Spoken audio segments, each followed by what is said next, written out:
जब दादाजी 3 सेकंड में उठे तो गलती से एक लंबे कीड़े ने उनके छोटे कीड़े को मरोड़ दिया। मैं तुरंत दरांती लेकर उसके टुकड़े टुकड़े करने को तैयार था, लेकिन अगले ही पल वो सांप बदल गया और इंसानी भाषा में बोला, आज मैं अजगर बनने में विफल रही, एक दुष्ट द्वारा घायल हो गई। यदि तुम मुझे घर ले जाकर मेरे घावों का इलाज करो तो तुम्हारे बड़े होने पर मैं तुमसे शादी करूंगी, तुम्हारी पत्नी बनूंगी। मैंने देखा कि उसका मानव रूप प्यारा और आकर्षक था और तुरंत उसकी बात मान ली।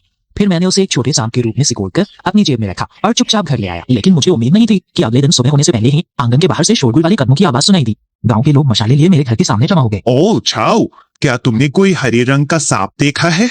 वो सांप बहुत आध्यात्मिक है और शायद गांव में आपदा ला सकता है। दरवाजे के पीछे छुपकर सुन रहा था। मेरा दिल बैठ गया और मैं तुरंत मुड़ा और हरे सांप को बिस्तर के नीचे लकड़ी के बक्से में छिपा दिया और सांस भी नहीं ली। अचानक जैसे ही मैंने उसे छिपाया, दादाजी कुछ लोगों के साथ मेरे कमरे में आ गए। क्या तुमने कोई हरे रंग का सांप देखा है?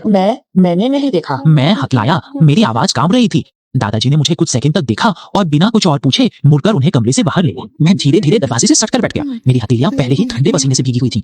1 महीने बाद हरे सांप के घाव धीरे धीरे ठीक हो गए और उसके पहले के धुंधले शल्क फिर से चमकदार हो गए। मैंने सोचा कि उसके घाव ठीक हो गए हैं और उसे जंगल में वापस भेजने का इरादा किया, लेकिन वो अचानक चांदी जैसे 3 हरे धागों में बदल गया। धीरे से मेरी कलाई पर लिपट गया और मैं उसे कितना भी खींचता वो नहीं खुला। मेरा दिल बिखर गया और मुझे उसे रहने देना पड़ा। दिन में वो मेरे साथ आंगन में खेलता था और रात में मेरे तकिए के पास सोता था। जीवन शांत और आरामदायक था जब तक मेरे 12वें जन्मदिन की रात नहीं आई। दादाजी ने आंगन के बीच में 7 तांबे के सिक्कों की तलवारें गाड़ दी। जमीन पर पीले कागज बिछाए गए और जलाए जाने पर धीरे धीरे धुआं उठने लगा।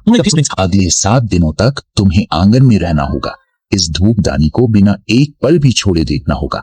यदि तुम इन 7 दिनों को सुरक्षित रूप से पार कर सको तो तुम सुरक्षित रहोगे। अगर तुम इसे पार नहीं कर सके तो यही तुम्हारा भाग्य होगा। दादाजी, आपके कहने का क्या मतलब है? मेरा दिल धड़क उठा और मुझे बेवजह बेचैनी महसूस हुई। तुम्हारा भाग्य संसार में दुर्लभ अत्यधिक यिन भाग्य है।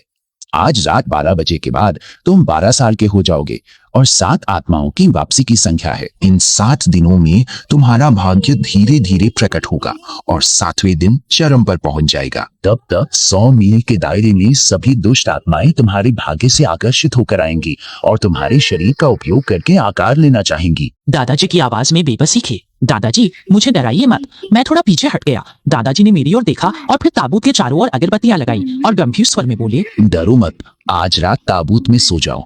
तुम्हारा भाग्य अभी अभी प्रकट हुआ है और तुम्हारी आभा कमजोर है, इसलिए वे दुष्ट आत्माएं इसे शायद ही महसूस कर पाएंगी। तुम्हें सुरक्षित रहना चाहिए। मैंने दादाजी के गंभीर चेहरे को देखा और चुपचाप रहा। दादाजी के जाने के बाद मैं ताबूत में घुस गया और सावधानी से हरी सांप को अपनी बाहों में पकड़ लिया। उस रात मैं पूरी रात नहीं सोया। उसकी थोड़ी ठंडी शल्कों को कसकर पकड़े हुए था। मेरे मन में बस एक ही विचार था, अगर वो मेरे साथ है तो शायद मैं वास्तव में सुरक्षित रहूंगा। जैसा कि दादाजी ने कहा था, मैं रात भर सुरक्षित रहा। लेकिन जैसे ही सुबह हुई, गांव में एक खबर फैल गई। एक ही रात में बिना किसी कारण के 6 लोग गायब हो गए। और भी अजीब बात ये थी कि उनके शरीर पर हरे रंग के सांप के शल्क उभर आए थे, जो हरे सांप के शल्कों के रंग से पूरा हो मिलते थे। गांव में तुरंत हंगामा मच गया। सब डर गए और सोचने लगे कि